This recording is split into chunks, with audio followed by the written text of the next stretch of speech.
First of all, I want to send my sincere gratitude and support to all of the healthcare workers in Illinois and around the world.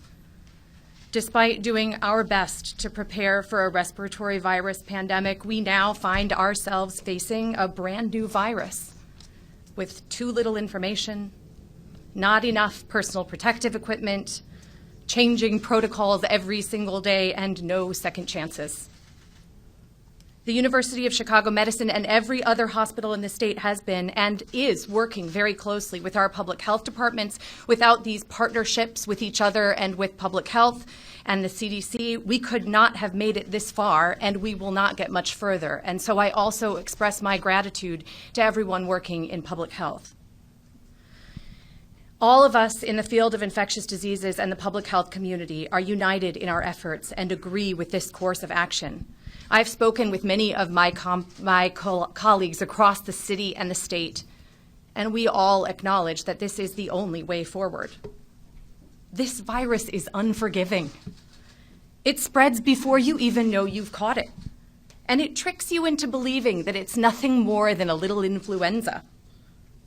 For many of us, it may not be much more than the flu. And so it could be very confusing as to why schools are closed, restaurants are shuttered, and now the virus is taking what's left of our precious liberty. But the real problem is not the 80% who will get over this in a week. It's the 20% of patients, the older, those that are immunocompromised, those that have other medical problems, who are going to need a bit more support, some oxygen, or maybe a ventilator, life support. We do amazing things like this to save patients in our American hospitals and across the world every single day, but we can't take care of everyone at once. And we can't keep that low mortality promise if we can't provide the support that our patients need. Our healthcare system doesn't have any slack. There are no empty wards waiting for patients or nurses waiting in the wings. We barely even have enough masks for the nurses that we have. Looking back to the last time we were limited tools and having a dangerous infection spread quickly was the beginning of the 1918 pandemic.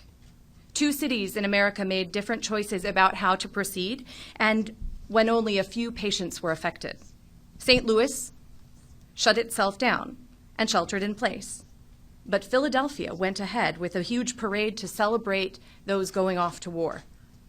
A week later, Philadelphia hospitals were overrun and thousands were dead, many more than in St. Louis. This is a cautionary tale for our time. Things are already tough in Illinois hospitals, including mine. There's no vaccine or readily available antiviral to help stem the tide. All we have to slow the spread is distance, social distance. And if we let every single patient with this infection infect 3 more people, and then each of them infect 2 or 3 more people, there won't be a hospital bed when my mother can't breathe very well, or when yours is coughing too much.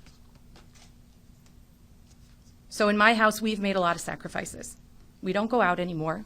This is the first time I've left my house in some days because I'm leading our efforts and emergency planning from my home.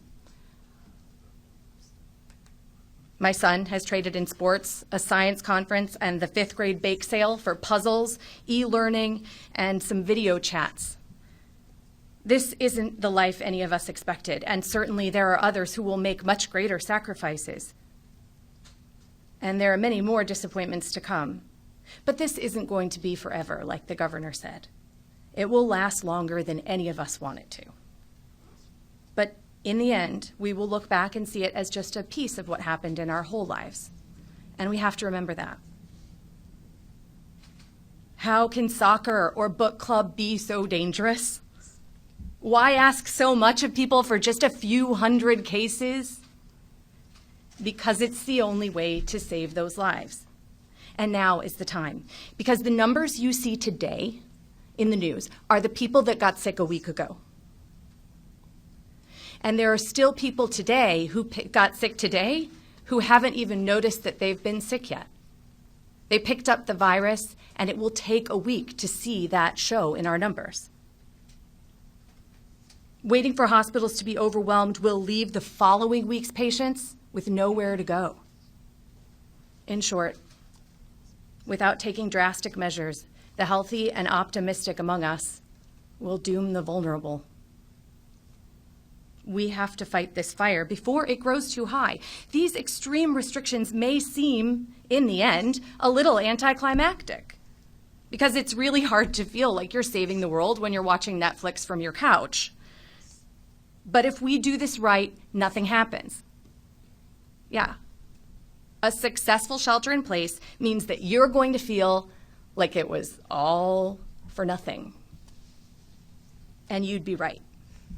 Because nothing means that nothing happened to your family. And that's what we're going for here.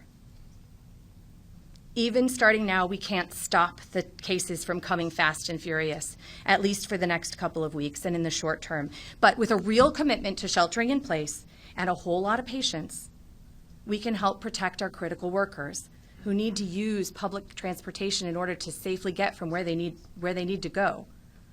We can give our factories time to ramp up production of all that PPE so that we have enough masks to last. And we can make more medications and learn more about how we can use them to help save more lives.